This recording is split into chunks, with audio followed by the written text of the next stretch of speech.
Thanks, everybody.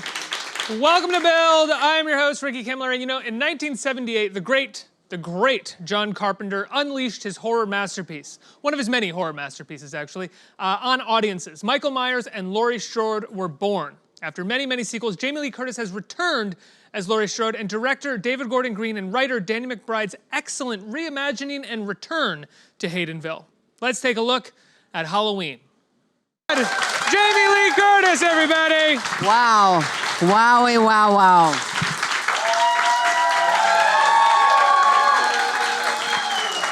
I gotta tell you something. Welcome back. Thank you so much. I must tell you, that movie was made by a filmmaker. Yeah.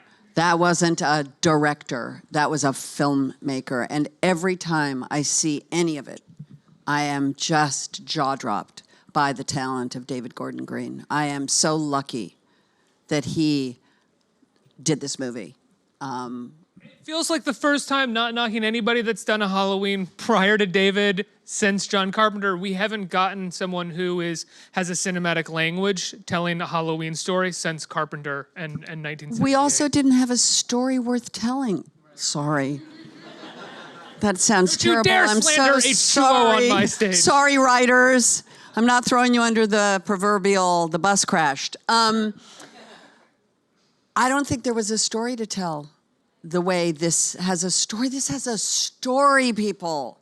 Like, it's bigger than us because it's the T word, trauma. We're all talking about it. Everywhere in the world, we're talking about women predominantly coming forward who've been aggressed in some fashion and taking back the narrative of their lives from their perpetrator. And this is it writ large. Fiction, thank goodness, but very powerfully told. And so, and all of that was written before Me Too, Time's Up, all the rest of it, which weirdly enough, is this live?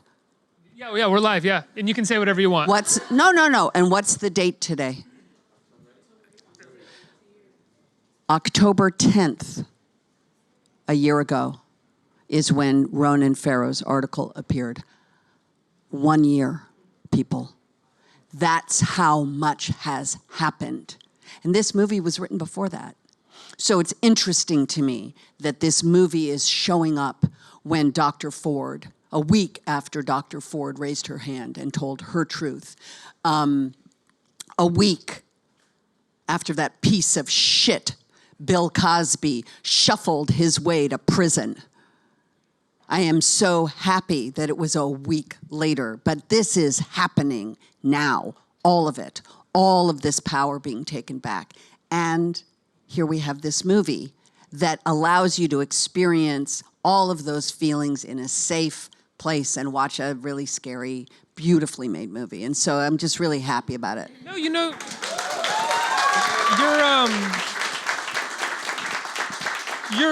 you're absolutely right. When I was watching I'm always right, baby.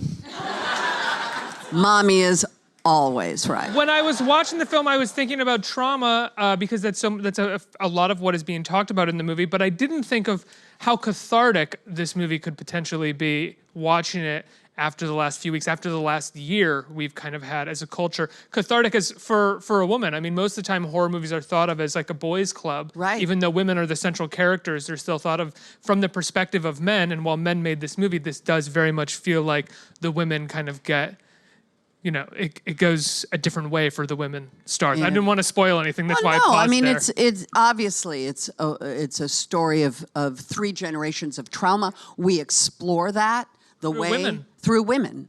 And obviously there's a collision, if you will, between good and evil that occurs in this beautiful film made by David Gordon Green. I just want to say basically I should just say David Gordon Green, David Gordon Green, David Gordon Green on your show for the rest of the day. I've never met an actor that didn't absolutely love working with David Gordon Green. Well, that's why, by the way, the reason I'm in the movie, honestly, the last thing in the world I thought I would do is another Halloween movie. I was unemployed, which I am often.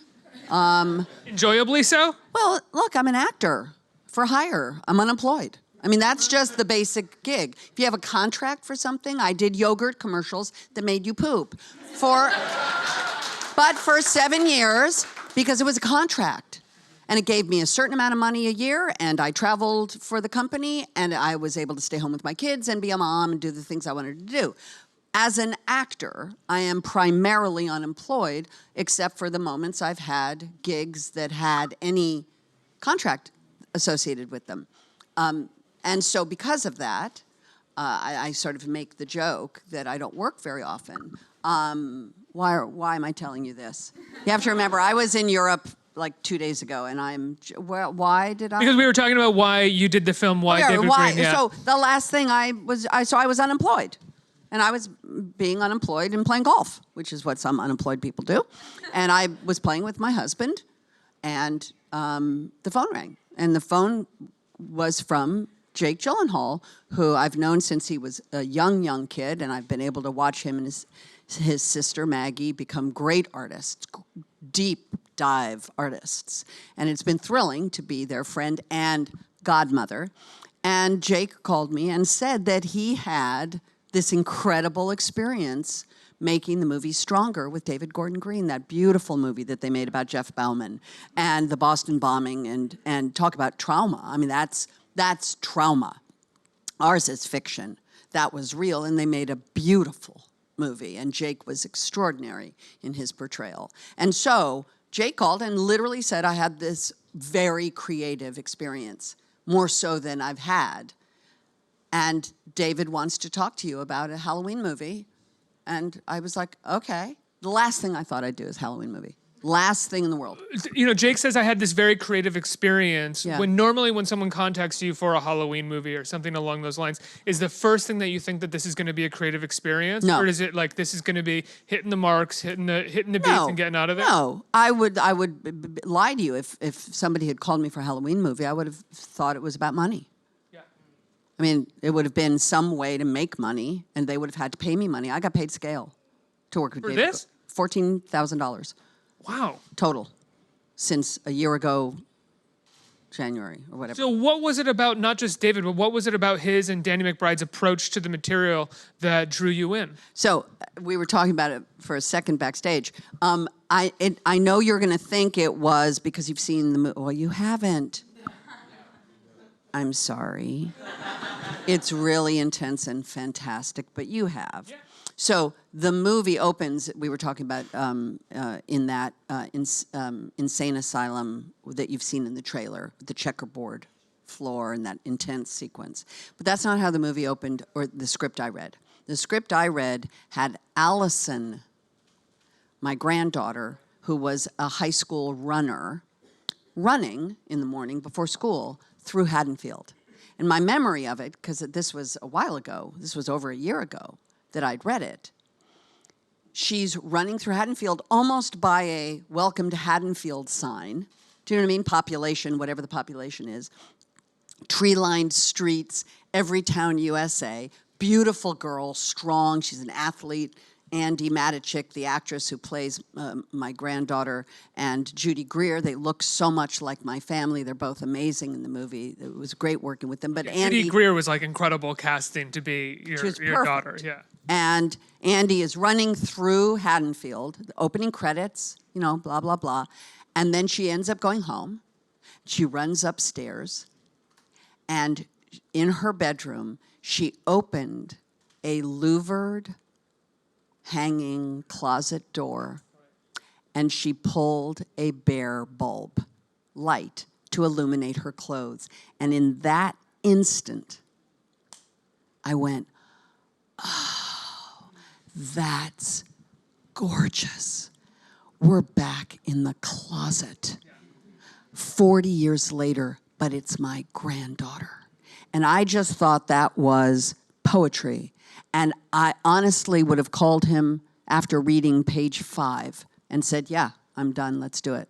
And then you get this survivalist character. And then I completely... read the rest of it. It had nothing to do with Laurie Strode. Like the first thing, it was the poetry and the beauty of basically the, you know, letting the sands of time go through that 40-year hourglass in a credit sequence with no flashbacks, no images of Laurie as a young woman.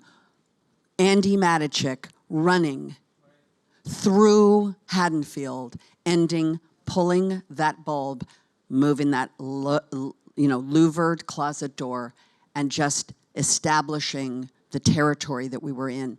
I just thought that was gorgeous. Yeah, I think that's a great reference for how they approach the material as a whole, which is that it's consistently, I wouldn't say homaging, but referential to the world while never falling under the weight of it. Yeah. So still operating in their own framework while at the same time you have a version of a John Carpenter score happening mixed with a bit of a new score. Yeah. And you have this kind of same thing where it's like the closet is there, but in a slightly new, recontextualized way. Yes, and I am not the intellectual to talk to you because you clearly are.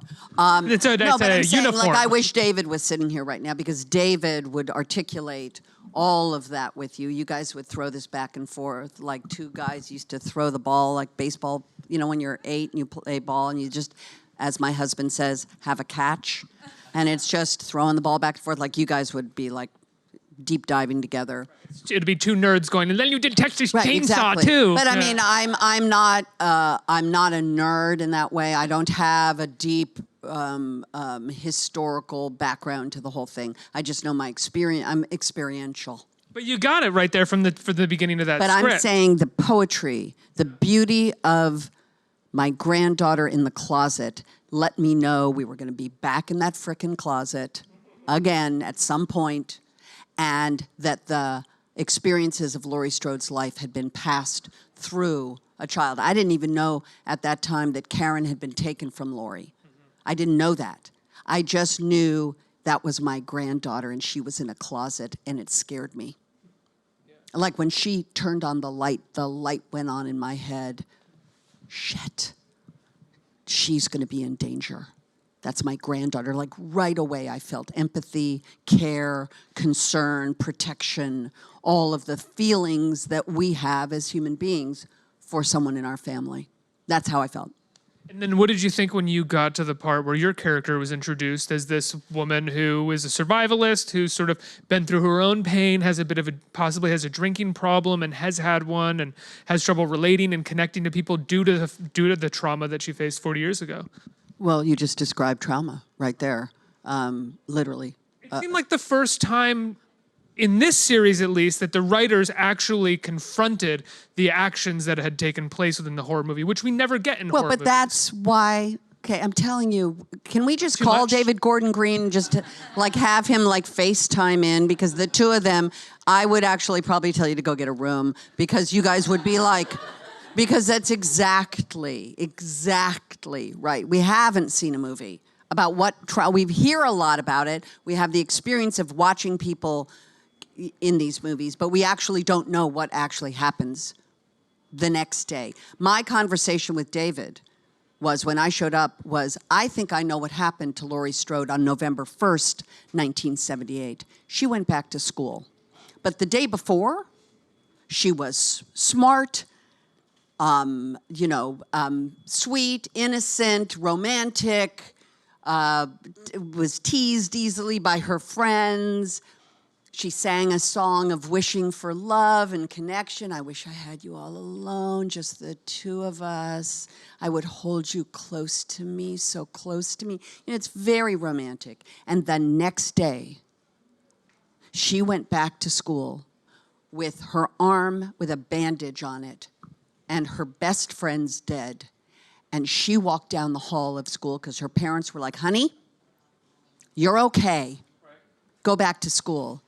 And when she walked down that hall, instead of being Laurie Strode, she was like, oh my God, there's Laurie Strode. Shh, don't look at her. Don't look at her. Oh my God, that's Laurie Strode. That's Laurie. You guys, that's Laurie Strode. Oh my God, that's so weird. Oh my God. Like she became a freak. That's what trauma does to you. It turns you into a freak. And if you don't have somebody to help you, like Christine Ford didn't have anybody to go to the next day. When you don't have that, you suffer. And what happens is you internalize it. And it like eats you alive. And that's why all of these women are coming forth with their story of how it ate them alive. Eating disorders, alcoholism, self-abuse, cutting, bad relationships, inability to connect, all of the things that happen when you aggress someone and they don't get the help they need. That's exactly what you said. We never see that. And so I was thrilled that that was who we were going to meet. We're going to meet. This is what trauma looks like. And we did. And that's why I was so thrilled with their interpretation of Laurie and what I could do to help them, you know?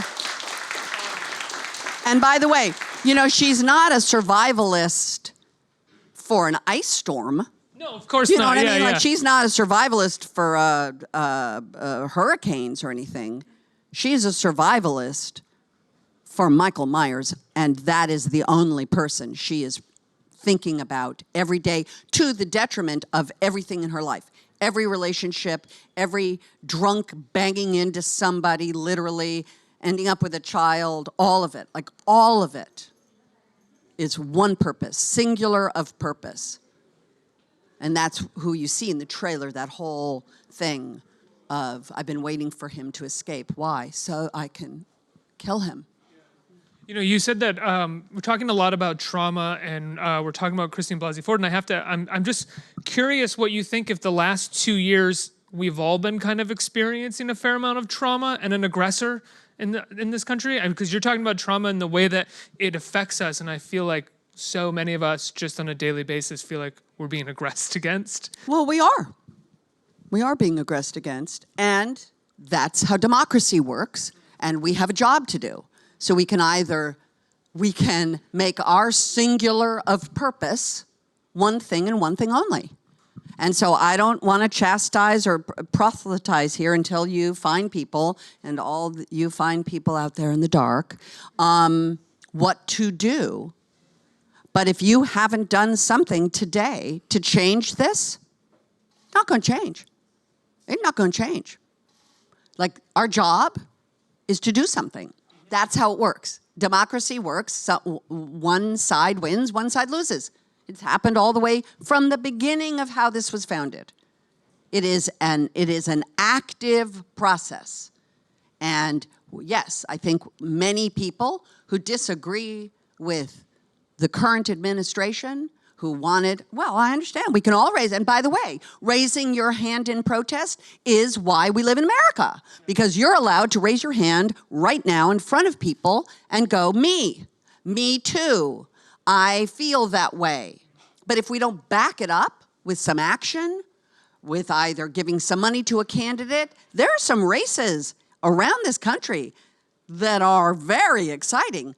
Send them $5 if you have $5. Send them $1 if you have $1. Do something. Go to your high school, where you went to high school. Go to your principal. Say, how can I help register your 18-year-olds to vote? How can I talk to your senior class? What can I do to help you? I'm not suggesting that I do my bit. You know what I mean? I do it. I'm not saying I'm perfect. I'm saying this is how democracy works. And we lost. That's how democracy works. Time to win. Well, Or time to change. Time, you know, courage to change. We have to change something. Nothing changes unless something changes. And so if you don't like, you know, what's going on, we as the community of we, have to do it. And that's the beauty of America. And it really is the beauty of America. It is how this country was founded. It is how this country will change. But it's a very difficult time. We have to be vigilant and aware and not allow things to go by easily without our commenting. You know, it is an active thing. We have social media. It's social media. It's not sort of masturbatory media, although it looks that way sometimes.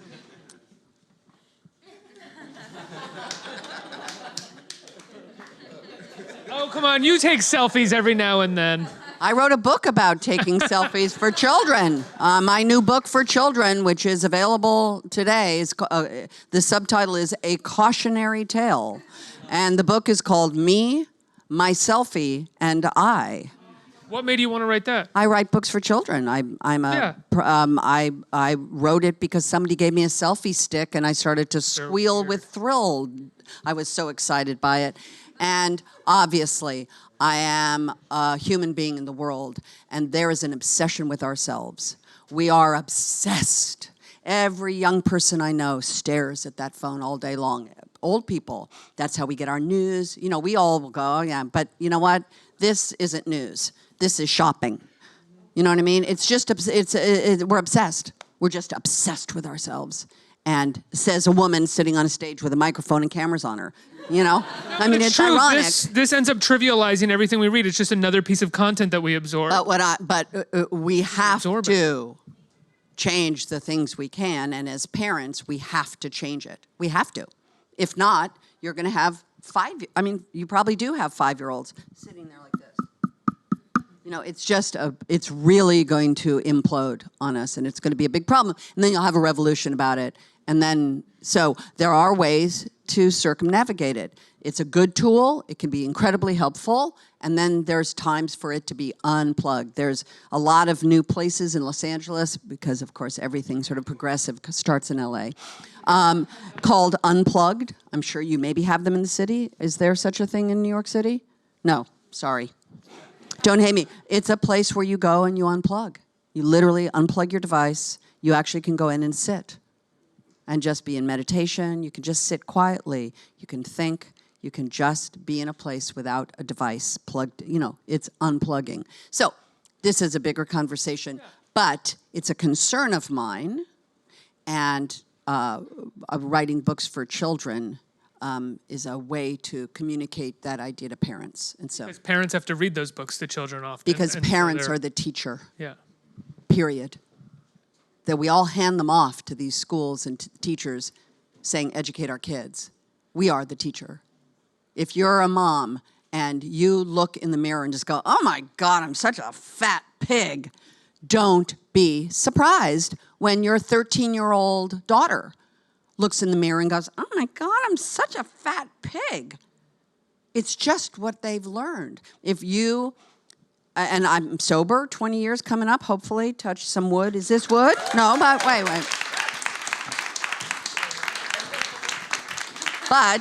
But, and I'm not proselytizing. Believe me, I would love to be able to have a cocktail once in a while and relax and get the benefit of that. But I'm an alcoholic, so I can't do that. But again, if you have a bad day at work, and the first thing you do is you walk in your house and go, oh, I had the shittiest day. I need a fucking beer. Give me a beer. Or I need a drink. Like, again, don't be surprised when your 13-year-old has a really shitty day. And you get the call that they're at a party and they're puking in the bushes because they've consumed so much beer because they had a shitty day. We are the teachers. We are their teachers, whether we like it or not, by the way. The phones are not their teachers. Their screens are not their teachers. I'm going to ask, before I go to audience questions, ask another question about the movie. Can I just move in here? Absolutely. Seriously. Can we just, I say, occupy. What if we just didn't leave?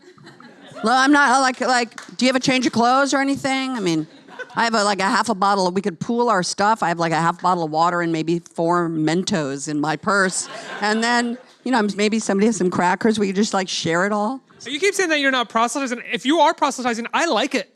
Go ahead. But I'm saying is I don't want people who like to have a cocktail, who've worked hard to be able to have that cocktail. I don't want them to think I'm saying to them, you're bad. I'm saying don't be surprised is all about kids.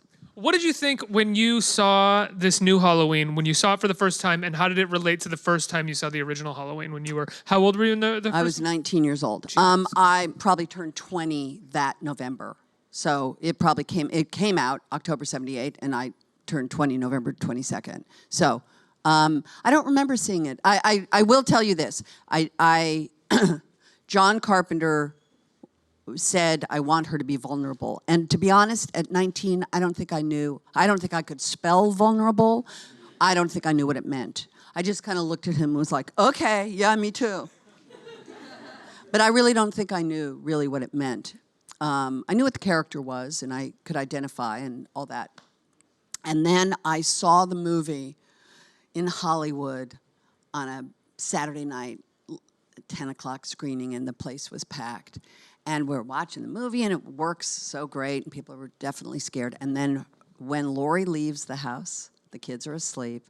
She's just had the phone call with PJ, where PJ's on the other end of the phone, having things where things don't go so well. And Laurie's hearing the noises and going like, stop it. Mm-hmm. And then she leaves the house and she goes over to see what's going on at the house. When Laurie's walking across the street and the camera goes to the house and then the camera's on Laurie's face looking at it, back and forth, halfway through the street, this woman stood up in the middle of this theater and screamed out loud, "Don't go in there!" And in that moment, I totally understood what John had done. Like, if you didn't have that reaction in that moment, the movie didn't work. And there it was, writ large, and that entire theater like started all of a sudden now people start vocalizing, and it became audience participation movie, and it became that then for all those years. And what about when you saw this for the first time? Again, I saw the beauty of it. David Gordon Green. I mean, I really saw a filmmaker. That opening sequence in the mental institution is so beautifully photographed. The details, who he shoots, the inmates, the faces, the way time shifts in this sort of fragmented way. And by the way, I love the conceit that we have some story to tell about the history of Laurie Strode, and that he's putting it into the mouths of two English podcasters. You know, these two fish called Wandas out of water. Do you know what I mean? Like these two pasty, red hair, very pale English people who've arrived in Haddonfield to uncover new insights to the story. But what they do is they tell the story. They get to tell the story because they're podcasters. That's what they do. That's why we all tuned into those Serial and Making a Murderer and all that. This whole idea of revisiting crime was just a genius way of putting all of that plot, all that history in the mouths of these two. And also a very clear way of reopening the wounds of reopening these traumas wounds, both literally. Absolutely, and because they're figuratively. wanting something from Laurie. That scene that's in the trailer where she's sitting there and she's talking to them. They're hoping that they're going to get something, and they just almost do. And then she shuts it down because, again, she's so wounded. She doesn't trust these people. But she's so trapped and alone that to talk to anybody, somebody leaning in, there's that phrase, leaning in, this. I don't know if you, in Entertainment Weekly magazine, they did an article about the movie, and we took these photographs, and it's Entertainment Weekly, great magazine. They cannot put something super scary on the cover, so it was me, and it was great stuff and really funny pictures. But then there's a portrait of Jamie meeting Laurie 40 years later. I'll show it to you after it's on my phone, which I don't take selfies on.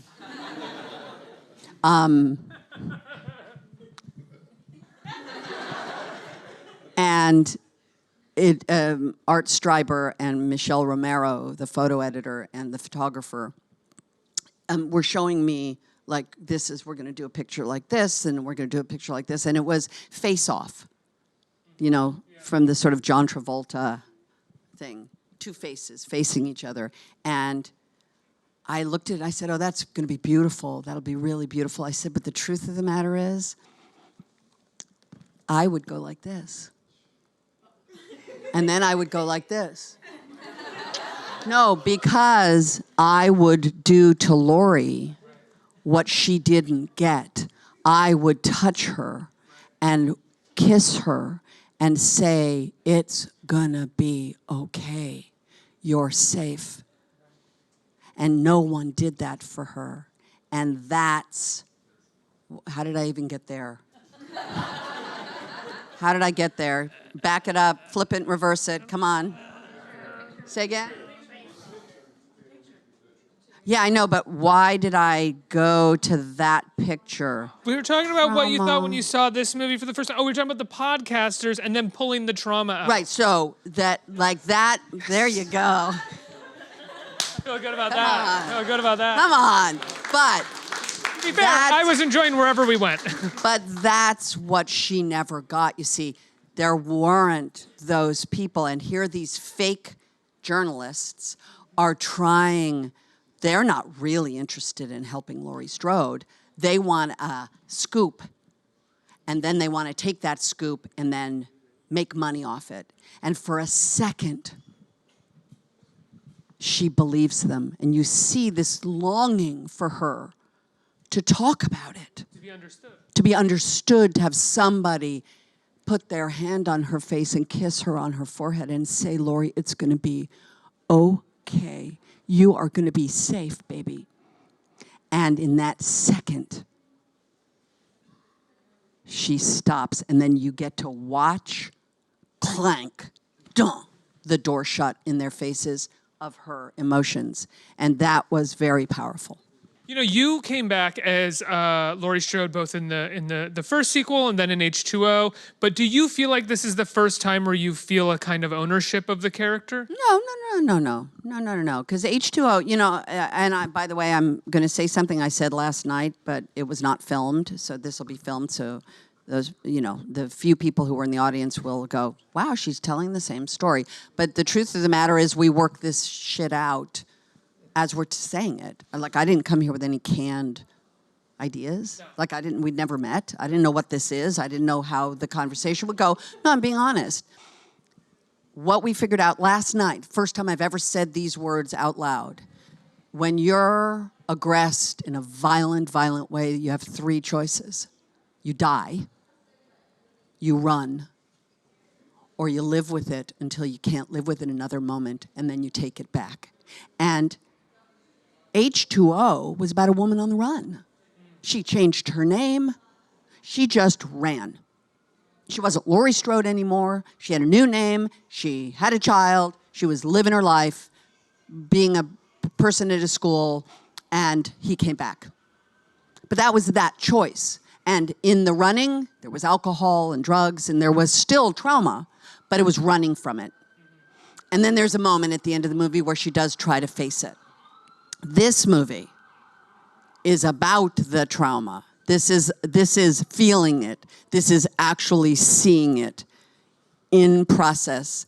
And then the moment of her waiting patiently for him to come back so that she can take back the power. Because you can't get it back for yourself without taking it back from them. And again, may I just say one more time that Mr. Cosby is enjoying his prison meal today. Mr. Nasser, Dr. Nasser, is enjoying his prison meal today. Harvey Weinstein is trying to figure out what he's going to eat in prison when he is charged with a crime, which I believe he will be. He is not yet. And many other men who've lost their positions of power and prestige, who have lost it because they abused that power, and it gives me great satisfaction, again, to hear those stories and support those stories of women taking it back, which is what our movie's about. Absolutely.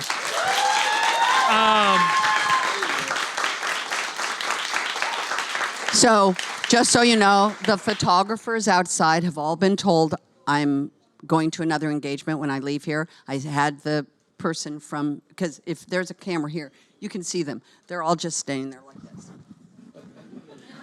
They're right outside my door. I couldn't figure out who was out there. There's like, hi, everybody, wave, hi, hi. Look, they're all like there. They're like, hi, hi, everybody, you're on TV, hi. Okay, you know, yeah, no, sorry. We call that lying in wait. Who's got a question right now, right here? Hi. So our first question is going to come from an online viewer. Samuel wants to know what draws you to horror projects since you've been in Prom Nights, this franchise, and Scream Queens. Nothing draws me to horror movies. I don't like them. And The Fog. I don't like them. I scare easily. I don't find anything pleasurable about being frightened. I like comedies and things that make me cry. So it's just a weird curio, Samuel, that I ended up being in horror movies because I don't like them. Any other one? Hi. Thank you for being here. Thank I was you. just wondering, were there any similarities between your character of Laurie and like you in real life? Obviously, I have never suffered that sort of trauma. That real, by the way, or fictional. But I am a human being, and I have been lonely, and I have been scared, and I have a lot of feelings, and I'm an actor, and I could relate to her very, very easily. And I have 2 children, and the idea that they would have been taken from me, just thinking about it would put me back in the place that Laurie Strode is in. So I'm different than her, but obviously very similar in many ways. Thank you. Whoa. She is you in some ways. Well, You guys, created her. I mean, she is me. I am her. I'm an untrained actor, so I just put on the skin and the clothes of the person I like pretending to be another person has never been difficult for me since I was a little kid. What do you mean you're an untrained actor? I'm untrained. I have no training. And you never took it, never did any training? Nothing. How come? I didn't need it. Fair enough. And by the way, you're not seeing. Okay, I just saw Edie Falco on stage at downtown or near here. I don't know where I am. I'm somewhere in the universe in a dark room with lights. So, but I just saw it yesterday. She is an amazing actress. My friend Maggie Gyllenhaal is an amazing actress. Doing the work of her life right now on the Deuce. On the Deuce. Unbelievable. And all of them are trained and have deep, deep dives into their craft. I just became an actor by accident and have been able to do everything that's ever been asked of me. I've never been asked to play Lady Macbeth. And my guess is I won't. But in the roles that I have been asked to do, the work has not been hard for me, and therefore I didn't need to complicate it with something that I didn't need. One more. One more. Right here. Hello. What did it feel like for you returning to this movie franchise that you've been a part of for so many decades? Well, I'm so glad you're wearing a George Orwell 1984 t-shirt, sweetheart. That is, that's just sort of making a statement. I'm very happy to see a young person wearing that because it's not a dissimilar time, is it? You know what? I'm just going to be honest with you. I think our time is running to is it almost over? Yeah. Yeah? You aren't me. You have shown me kindness and appreciation in a way that I can't really explain to you how it feels. I've been a show-off my whole life. I've been an actor since I was 18 years old by accident. And I'm going to be 60 on Thanksgiving. And all I can tell you is, oh, she's snapping too. But I never thought I would have any of this. None of it. Not 1 second of it. And so every single thing I have ever done has been a surprise and a delight to me. And I take not 1 second of it for granted. And I feel privileged in a way and grateful for the support from strangers and friends and family. But you can't know how I feel, but you have to know how much I appreciate support and the encouragement that I have gotten. I don't know why I got it. And there are a lot of people in this world that don't get that kind of encouragement, and I've gotten my lion's share worth. but I never expected it ever, not 1 second. And I am grateful beyond words to you strangers, to the people watching who've supported it, to the people who will ultimately go and see the movie and support it, and even to the people who want something from me that they're not going to get. I'm grateful.